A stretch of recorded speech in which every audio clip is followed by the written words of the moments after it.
Hi guys, welcome to my top 10 of 2021 video. I know it's a little bit late, so it's like the first week of January, so not super late, better late than never though. This list was really difficult for me to come up with. I had so many questions. I was wondering whether I should include games that I had a chance to preview, which people have not had a chance to play yet. I was wondering if I should include games that are new to me but are much older than 2021. So in the end, I decided to not include games that I was able to preview that other people do not have access to right now, because, you know, if I were watching a video, I think it would kind of suck to hear about how amazing a game is and not be able to actually play it myself. And then in the end, I also decided not to include games that are older than 2020 on this list. So my top 10 list for 2021 is comprised of games from either 2020 and 2021, and then I'll have a few honorable mentions in the end for games that are older than 2020, which were new to me this year that I absolutely loved but left off of the list because of these arbitrary rules I made up for my 2021 top 10 list. So without further ado, let's get started. So my number 10 game is I'm going to mention, sorry about this wire, I will mention that not all of the games I have here in front of me to show you, because some of them are big and I just didn't want to be bogged down with showing you guys a lot of the games, so I just would rather talk about them rather than show you them.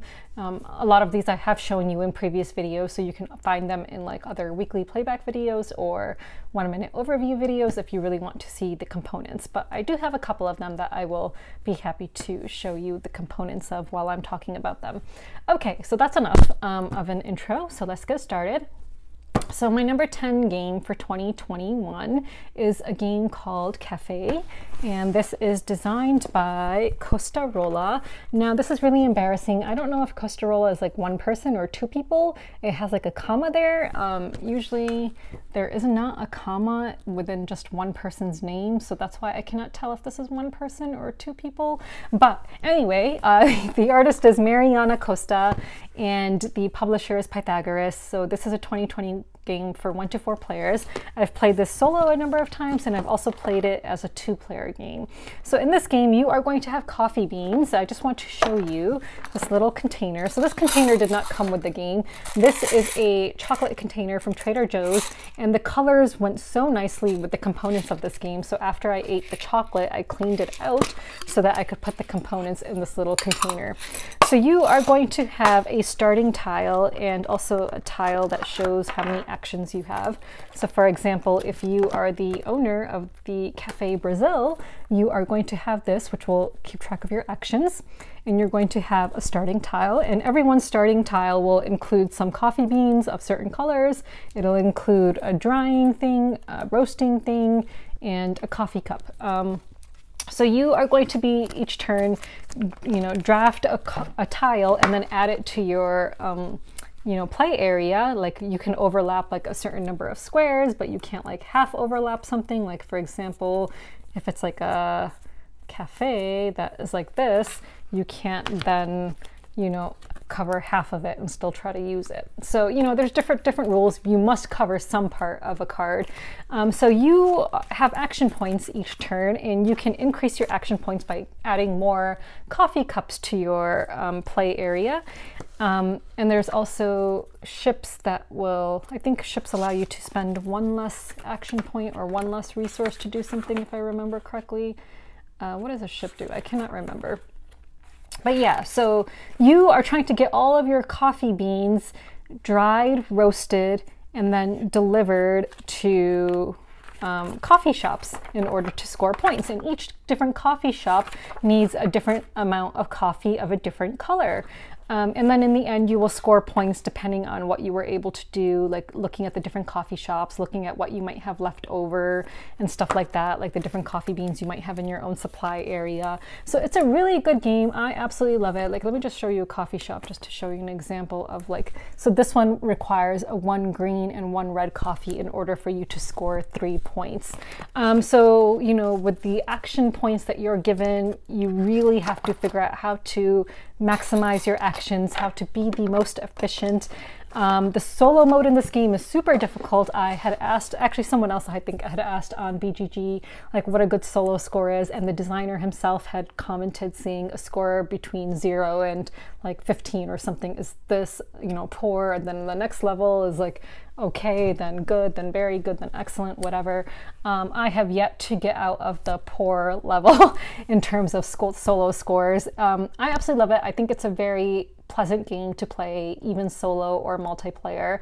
And I personally like playing solo games that do not have a large footprint, that are easier to set up and easier to take down. They just give me a bit of, you know, thinking, that just make me think a bit, like, you know, give me some crunchiness without having to do like too much of a setup and work. So yeah, so when I'm craving a solo game, I, you know, tend to go for games like Cafe. I will mention another game in my runner-ups that, you know, I did not include in my top 10 that I would have included in my top 10 for similar reasons. So that was my number 10 game.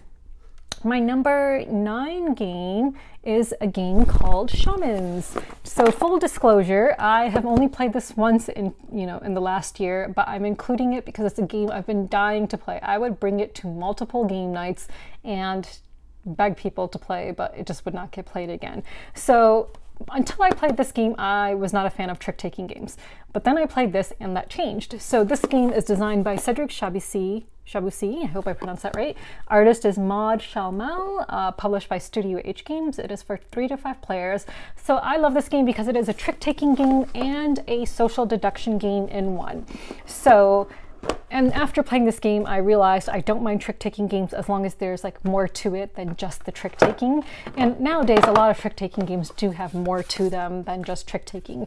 My board is a little bit warped, but you're going to have a board, and depending on what your secret identity is, you're going to be trying to move this token in a certain direction. Now, the cool thing about this game is it's played until, I believe, someone reaches a certain number of points and then that person wins. So let me just show you some of the cards. So you'll see that there are different kinds of suits with different numbers on them, of course. And then there are different identities. So you're either like of a light identity or a dark identity, and that will determine what you're trying to do. So, you know, you're going to be playing a trick, you're going to be trying to follow a suit somewhere, but depending on what your identity is, you may not want to. There are special tokens you can earn, which will give you like different kinds of abilities as well, and powers. So yeah, it's a really good game. So yeah, let me just, I just wanted to see what those people were called. So yeah, there's shadows and shamans. So yeah, and you know, you're going to be resolving the cards, and so the game ends. So the game ends once someone has a total of 8 victory points. So that's one of the things I like about this game, is that you are going to play over multiple rounds, and it doesn't matter if you end up being like a shaman one round and like a light person or whatever, or a shadow in another round, because each round you are going to be awarded a certain number of points if you won, and then the first player to get to 8 points wins. So even if you are a shadow one round, you will try to achieve your shadow's team's objectives, and then if you're a shaman the next round, you'll try to achieve your shaman's objectives so that you can get points. So in the end, it's still like an individual game, but each round is kind of like a team effort. It's really good.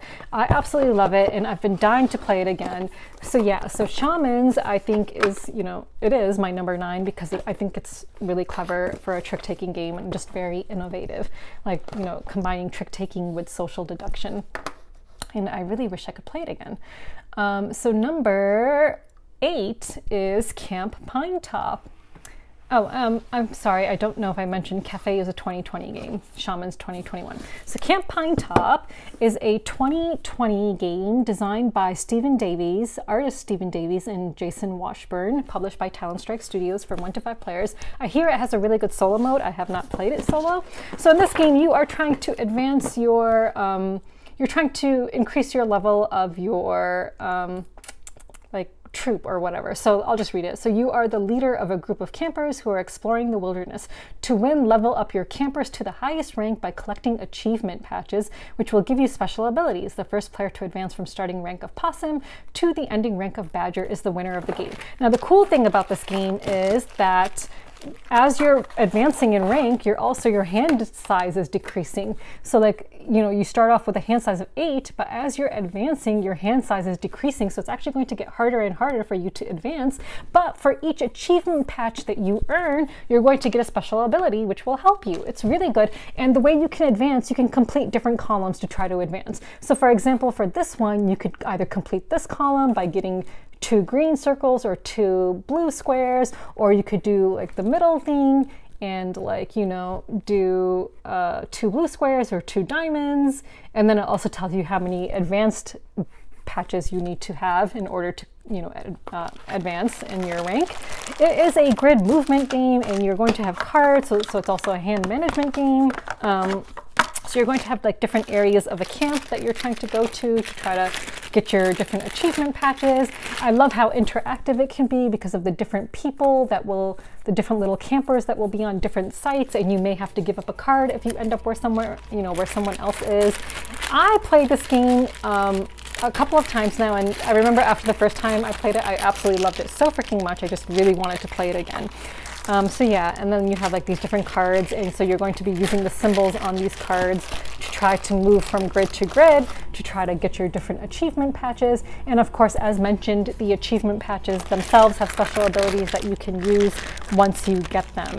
So if you think that you might enjoy a grid movement game that, you know, has elements of, I think it, you know, also does set collection. Is it set collection? It doesn't say set collection. Area majority influence, card drafting, hand management. You know, it's a really fun game. I absolutely adore the artwork. I think it's really cute. But yeah, I think it's a really fun game. And, you know, the first person who gets to be Badger wins, and then the game is over. So yeah, I really, really like this game. And, you know, I'm really glad I got it in my collection because now I have a camping themed game. Before this, I did not. But yeah, I really love it, and I highly recommend it. I think it's a good summer game to play, like, you know, because of the theme and everything. I think it's perfect for summer as well. So that was my number 8 game, and again, that was a 2020 game. My number 7 game is a 2020 game, which I do not have on the table because it is huge, and that is Rococo Deluxe Edition, designed by Matthias Kramer, Stefan Maltz, Louis Maltz, and artist is Ian O'Toole, published by Eagle Gryphon Games. So I will be honest, I've only played this once, but the one time I played it, I remember I was head over heels for it. I was loving it so freaking much while I was playing it. I wanted to play it again and again. It just hasn't happened because, again, it's a much bigger game. It's a table hog. Like, I could not fit the game on my own tiny little dining table where I play games, so I would need to go somewhere else to play this. It is a big game with beautiful components. I don't know if there's any gameplay differences between this and the original edition. The artwork is different, and I do prefer the artwork in this one. So this is an area majority influence game, card drafting, a little bit of deck building going on. So you're going to have like different cards in your deck, and you're going to be using them for like different abilities. There's set collection going on. I like that there's different areas where you can try to get bonuses at, you know, at the end. It's just so freaking good. I just absolutely loved it. I think you know, I don't know what much else to say about it. All I know is that I was absolutely obsessed with it. I'll just, you know, read a little bit of a description. So it says, you are the owner of a distinguished tailoring business endeavoring to increase your prestige. So yeah, you're going to be playing employee cards that allow you to perform a task, such as hiring a new employee, taking exquisite gowns and frock coats to rent or sell, or funding some of the many decorations. But, you know, of course, not all the employees can perform all of the tasks. And then you have a grand ball. So the grand ball ends after 7 rounds with huge fireworks and final scoring. So you're just trying to get the most prestige points. Again, I thought it was a really fun game. I absolutely loved it, and I've just been dying to play it again since my one play of it. You know, I maybe should have considered whether or not I should include games that I've only played once on this list. But, you know, in my defense as a content creator, it does become harder and harder to play a game more than one time. At the end of this video, I will, you know, discuss which games I've played the most in the last year, in 2021.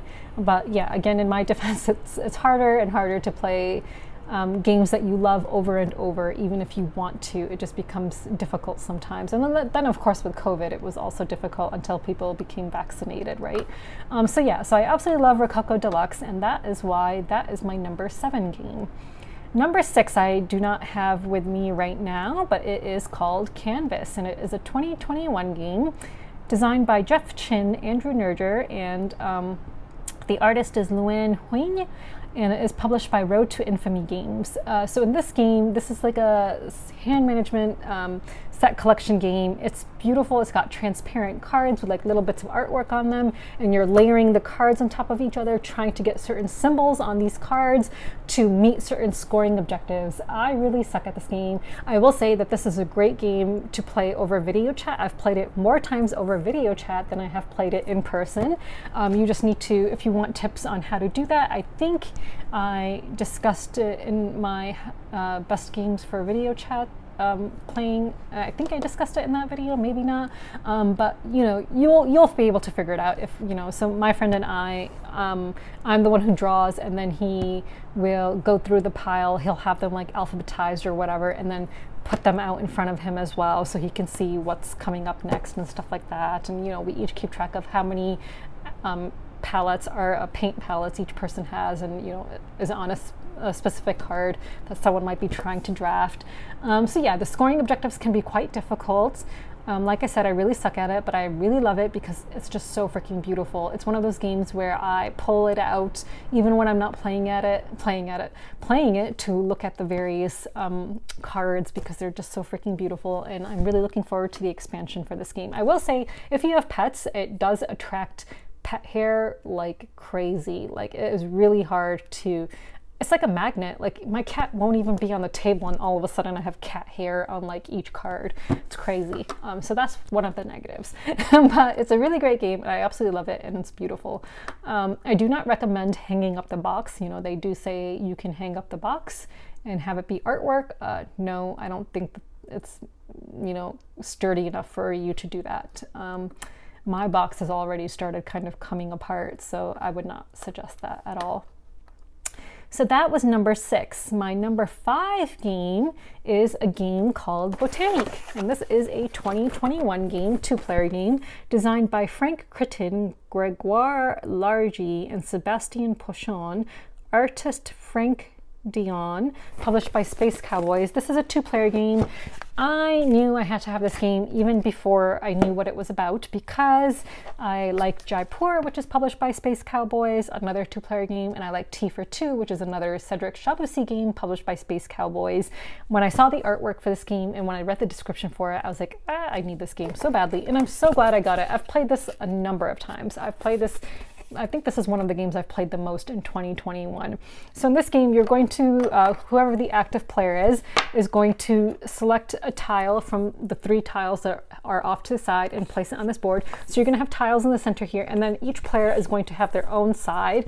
And if you place a tile on the center space that does not have something in common with a tile that's on, you know, one of the other conveyor belt sides, then that tile gets released, and you have to add it to your own machine if the tile is released. And you can end up releasing tiles that belong to the other player in the same way, basically. So you can strategically place down tiles to screw someone else over if you see that they are creating a machine, because in order to score points, you need to have certain groupings of colors, and you also are trying to get flowers, and you are trying to create connections, because anything that is not connected to the original source will be removed before final scoring. So you can really screw over your opponent if you see that you can release a tile that will mess up one of their color groupings or something like that. It is super thinky. I absolutely love it. I love the way that, like, you know, you are releasing tiles that, you know, the tile you pick is not necessarily the tile you're going to end up putting down on your board. It's super clever. You know, it's really interesting. I absolutely love it. And like I said, I've played this a number of times, and that is why that is on my top 10 list, and that was, again, number 5. So number 4 is going to be another tiling game, and that is Luna Capital. I hope I didn't skip over anything, did I? No, let me just block up the ones that I've already done. So Luna Capital is a 2021 game designed by Jose Ramon Palacios. Artist is Albert Montes, published by Devir Games. This is for 1 to 4 players. I have not done the solo mode yet. I absolutely love this game. People have compared it to games like Calico or Cascadia, and I would say the comparison is correct. However, this one I believe gives you more of an ability to place things where you want to place them. There's a bit more freedom. There's a bit more, you have a bit more of an ability to work with what you get. And if something comes at an inopportune time, you can try to kind of, you know, work around it. So you are going to have this board, and on this board are going to be the various cards that you can draft, and underneath them is going to be a certain number of tiles depending on the round, and then you have to put down those tiles. So each player is going to, you know, have, I believe, a starting card. I can't remember how many you start out with. And the different tiles, there's different kinds of tiles that do different kinds of things. So there are, let me just look at the rule book. So there's like life systems, I believe. So yeah, there's vital systems, and so that includes collectors and condensers and greenhouses. There's constructions, there's like places where you can live, there are residential complexes, moon landing grounds, there's sales offices, demolition to, you know, destroy something you've already built, there's robots, there's meteorites and logistics redistribution. There's, you know, different kinds of tiles and things that you can do different things. Let me just show you the artwork, because I absolutely adore the artwork in this game. Like, as far as a space themed game goes, this has unique artwork. Like, you know, you typically don't see stuff like this in space themed games. You typically see more harsh lines and, you know, harsher colors, I guess, in space themed games. So I absolutely love how unique this is.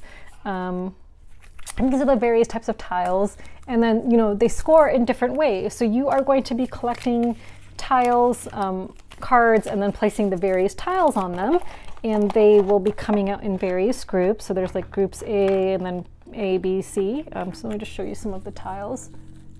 But like I said, there's, you know, it's unique in the way that you don't necessarily, if I remember correctly, you don't have to place something down adjacent to where you've already placed it. You just have certain rules you have to follow about placement, but I do not believe adjacency was one of them, and I believe that's one of the things that I really had liked about this game.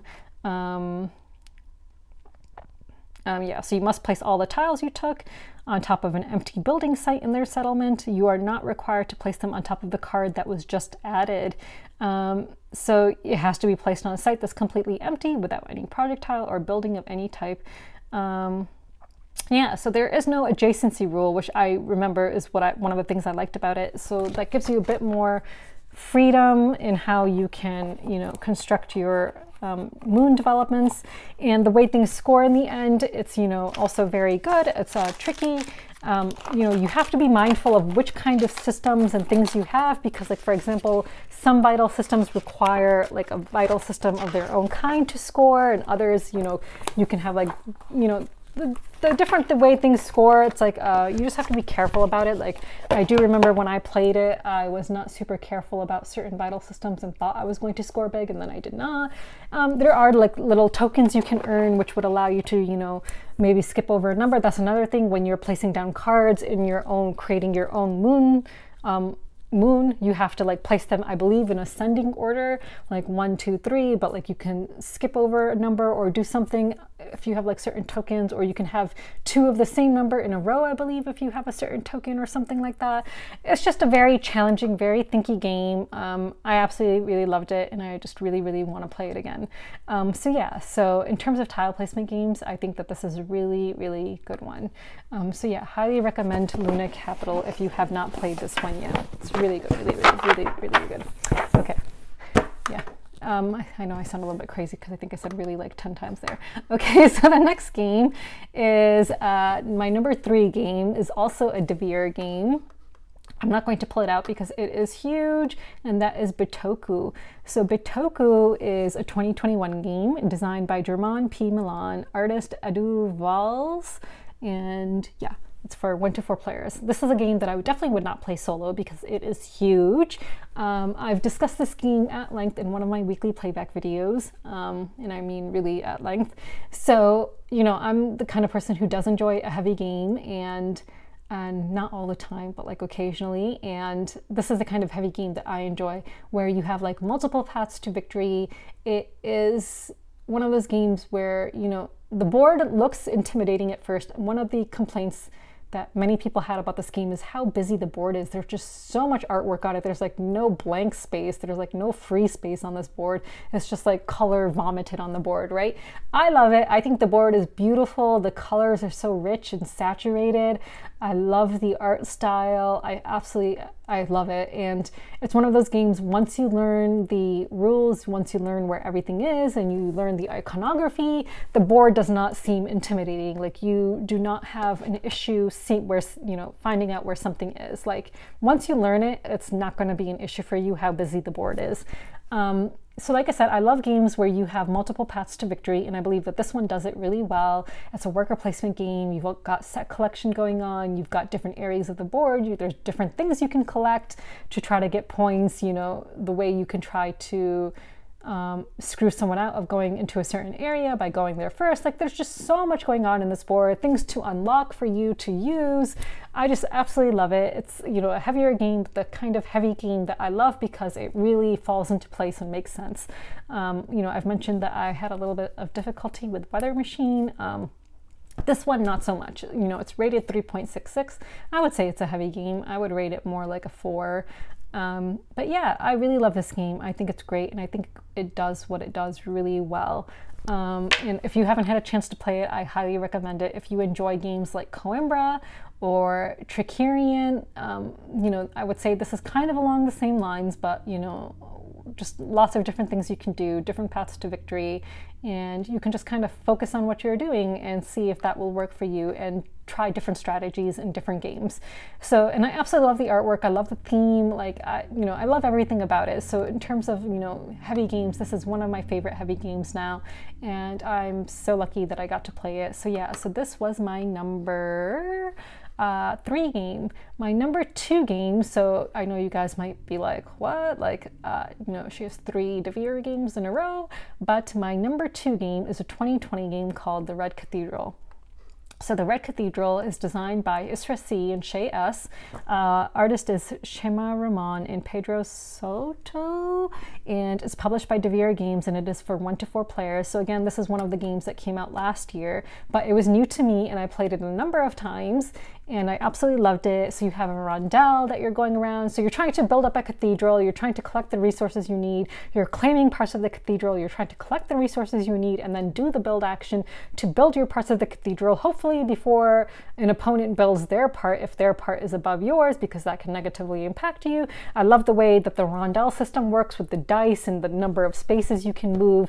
And I love how you can, you know, get certain bonus abilities on your own board by, you know, claiming different parts of the cathedral, and if you can pay for them, you can add these like bonus tiles to your own board that you can then get a bonus if you land in a certain section of the rondel or something like that. Yeah, it's a really great game. I love, you know, that there are some ways to mitigate dice rolls, you know, and the way that the dice work is really interesting. I really love it. You know, it's a little bit random, but not so random. Like, there's definitely ways to mitigate things in this game. There's variability with the different bonus cards that the different cards you'll have in each of the 4 sections that will allow you to do an extra ability when you do the rondel action. Like, it is such a great game, and it is like a race, right? So you are basically, it's not really a race because, like, you know, or is it a race? Yeah, it is a race because the game ends when a certain person has used up all of their things, whatever they're called, and then, you know, you'll have maybe one more round and then do final scoring or whatever. So it's kind of a race.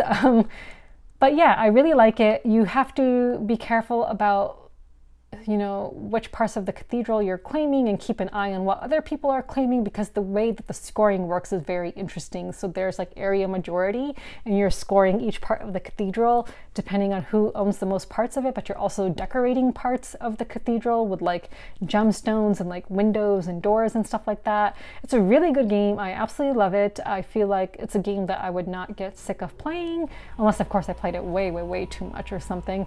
But like I said, I've played this like a number of times. I think I've played it 4 or 5 times now, and I absolutely love it. You've got endgame bonuses as well. It's a great game. If you have not played the Red Cathedral yet, I highly recommend it. The artwork grew on me. One of the reasons that I did not get it when it first came out was because of the artwork. Like, I just was not a fan of it at all. And though I had heard so many amazing things about it, it was the artwork that put me off from getting it, but the artwork grew on me. So yeah, so the artwork did grow on me, and I really love this game. So that is why it's my number 2 game. Number 1 is going to be Meadow. So Meadow is a 2021 game designed by Clemens Kaliki. Artist is Carolina Kijek, and it's published by Rebel Studio. So this is a it's a card drafting, hand management, set collection game. And I guess, is it worker placement? Like I guess it's kind of workers. You have these like little tokens that have numbers on them, and you're going to like slot them into this board. So you're going to have a board, and it's going to have cards on them, and on your turn you can slot in a number, and that number will indicate which card you can take in either that column or that row to try and complete your meadow. And you also have a landscape that you can complete, and there's also a campfire where you can use your tokens, use the flip side of them to do a bonus action instead of a regular action. So you are trying to create a meadow, and it is challenging. It is not that easy. It is, you know, you're trying to get certain symbols, and the way you put them on top of each other, it's not as simple and straightforward as you think. It can be quite difficult, and it's just so beautiful though. Like, this game is just stunningly beautiful. The artwork is just incredible. I love the mechanics in this game. I think they are unique. I have not, you know, played a game where you have like different like flag tokens or whatever with like different numbers on them that you're like then putting into, which will indicate which number thing in that column or row you can take. But then also the flip side, you know, allows you to do a bonus action on a different part. It's an absolutely gorgeous game. I absolutely love it. I think everyone should play this game. I just really love it, and I just really want to play it again. So yeah, I think I've only played it once or twice, which I know is not enough. So yeah, in my defense as a content creator, you don't get to play the games you love that much, but this was my number 1 game. So yeah, yeah, that's Meadow. Yeah, each card is hand-painted watercolor. So it's it's done by hand, every single card in this game. If you can get your hands on this game, highly recommend it. Like, you will not see a more beautiful game than this one, I think. So yeah. Also, the fun thing about this game is it comes with like different promo packs that you would open when different things happen. Like, there's a Christmas promo pack that you can open up on Christmas Day. There's a promo pack if you've visited like a certain number of parks or something.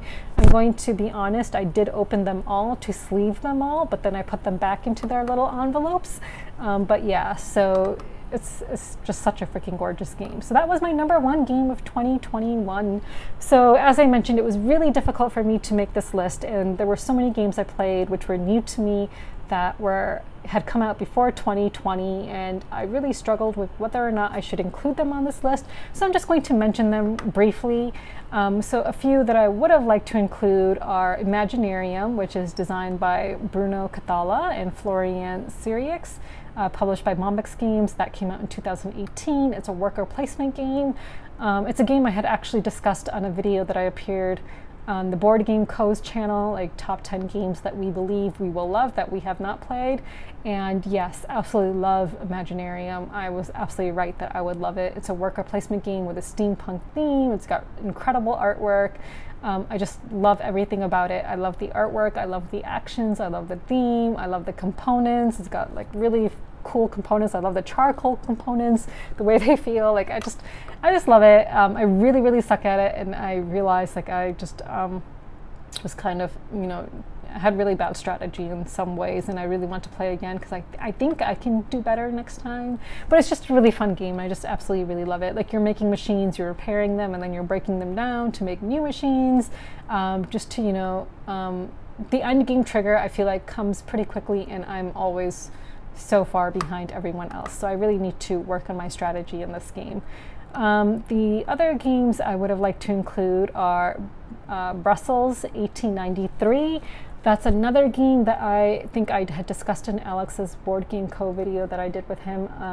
So this is a worker placement game, and it's from 2013. I absolutely love it.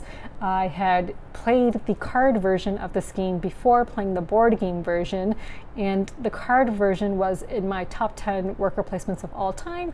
I think the board game version is going to replace the card version, actually.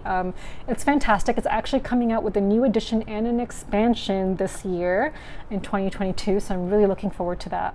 But it's one of those games where I feel like you have different parts of the board, and you can try to do different things to advance, and I really love it. I love the way that the board works, like on that one part where you move around like this thing to determine like which sections, like I can't describe it really well, but it's interesting, and I really really like it, and I love the artwork too. Another game that I think I would have included, oh, I don't think that's the right year. I wrote down the wrong year. Is A War of Whispers. Let me just remember what year that is, because I think I got the wrong year on it. So 2019. So I discussed this in my most recent playback video a little bit. This is an area majority game with a bit, I would say a little bit of a social deduction element, kind of. It's got a bidding and a bluffing aspect to it, and I absolutely loved it. Like area control games that have like different elements in them, I really really love this one. It does what, it's really unique in the way that you play it and the way you try to figure out which faction is going to end up controlling which area, because you're placing bets on it and you're trying to figure out which what things someone is trying to control. It's just really interesting. I played it only once, but I've been dying to play it again because I thought it was really really good. So yeah, War of Whispers is amazing. I highly recommend it. What else? I mean, there were so many games, so many good games. Oh, one game I will mention before I wrap up this section is Mr. Cabbage Head's Garden. So the original version is just 2016 game, and then the updated expansions and stuff and the new deluxe version, I believe, just came out in 2021. I absolutely love it. It's a solo game. I do think that there is a 2-player mode to it. I have not played the 2-player mode, so that's another one of my favorite solo games. I absolutely love playing it. It's just, really thinky. You have different neighbors. So you're trying to create an award-winning garden, but you have these pesky vegetable neighbors who are trying to interfere and mess you up and mess up your garden. And it's just really fun. It's really thinky. I absolutely love it. It's just, the artwork is so unique and just interesting artwork. It's just a bit creepy for some people, but I absolutely love it. If you have not played Mr. Cabbage Head's Garden, highly recommend it. So those were my top 10 games and some runner-ups for you. And someone had asked me, which games have I played the most in the last year? So as I mentioned several times throughout the video, it's really hard for as a content creator to play games that I love over and over. So I actually looked at my BG stats because I do tend to keep pretty good track of games that I've played. The game that I played the most in 2021 was Canvas. After Canvas, Botanique. After Botanique, Dice Throne. After Dice Throne, The Red Cathedral, then Cafe, then Glow, then Lions of Lydia, then The Little Prince, Make Me a Planet, then Royal Visit, and then finally at number 10, Rumble Nation. So those were my top 10 most played games. So, a number of them actually made it into my top 10 list. So Dice Throne did not make it, but Dice Throne is such a great game. I absolutely love it. It's really fun. Glow did not make it. That's another Cedric Chaboussi game. I think Cedric Chaboussi is such a great designer, and I love Glow. It's got a double-sided board. You can play two different kinds, two different modes of the game. They each play a little bit differently. The artwork is stunning. It's just, it's a roll and move game, but a roll and move game that board gamers would really enjoy. Like, definitely check out Glow if you have not. And the artwork is really striking. It's got this incredible black and white artwork with little splashes of color here and there. Absolutely love it. Lines of Lydia I've played a couple of times, but not with the expansion. The Little Prince Make Me a Planet is an out-of-print game, but I really like it. It's a tiling game where you're trying to make a planet and score based on what you have on your planet. It's fun. Royal Visit is a really good like tug-of-war kind of game, you know, a card game with really stunning artwork and just beautiful. I absolutely love it. It's a fun two-player game. And I feel like you could start to, you know, strategize a little bit. Once you learn how to play, you can kind of figure out what kinds of cards you might need to do something, to pull off something and try to win the game. And then finally, Rumble Nation. Rumble Nation is an area control game, which I really love. And, you know, it's a fantastic area control game. It's Japanese. If you can get your hands on it, highly recommend it. One of my favorite area control games. Yeah, I do need to play a War of Whispers again, and then maybe do a comparison and see which one I actually like better. Yeah, I think I would include Rumble Nation in my runner-ups for top 2021 games as well, because it is fantastic. So yeah, so those are the games that I played the most in the last year. So yeah, so what are your top 10 of 2021 games? Please let me know. Do we have any overlaps? I know that my list tends to be a little bit different than everyone else's, but I don't think that's a bad thing. So let me know what, you know, your top 10 of 2021 are, or at least your top 3, because, you know, you may not have a top 10 list. Just give me your top 3 games of 2021. Do we have any overlaps? Is there something that I did not play that you think I absolutely should play and that, you know, I will hopefully try to get to this year? So anyway, thank you so much for watching, and I hope you all have a wonderful 2022. Bye.